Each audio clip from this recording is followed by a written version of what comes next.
Aussie cricket দলকে যদি শিল্প বলা হয় তাহলে এই শিল্পের শিল্পী ওয়াহ ব্রাদার্স। ১৯৬৫ সালের ২রা জুন সিডনিতে ৫ মিনিটের ব্যবধানে জন্ম নেন দুই ভাই স্টিভ আর মার্ক ওয়াহ। তাদের মাঝে অদ্ভুত মিল রয়েছে। যমজ ভাই তারা। স্টিভের দাঁতে ব্যথা হলে মার্কেরও দাঁতে ব্যথা হয়। একজনের জ্বর হলে কয়েকদিন পর নাকি অন্যজনেরও জ্বর হয়। মার্ক ওয়াহের যখন অজি ক্রিকেট দলে ডাক পাওয়ার অপেক্ষা করেন ততদিনে স্টিভ ওয়াহ অনেকগুলো ম্যাচ খেলে ফেলেছেন। সেদিন মার্ক ওয়াহ দলে ডাক পেয়েছেন আর এই খুশির খবর বাড়িতে জানান বড় ভাই স্টিভ ওয়াহ।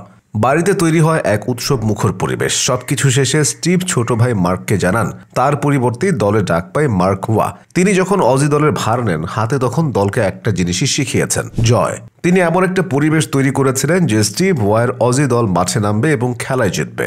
স্লেজিং জিনিসটাকে রীতিমতো শিল্পে পরিণত করেছেন তিনি। চোখে মুখে আগ্রাসীভাবে সাথে স্লেজিং মিশিয়ে বিপক্ষ দলের ব্যাটসম্যানদের মনোবল ভেঙে দিতে পটু ছিলেন তিনি।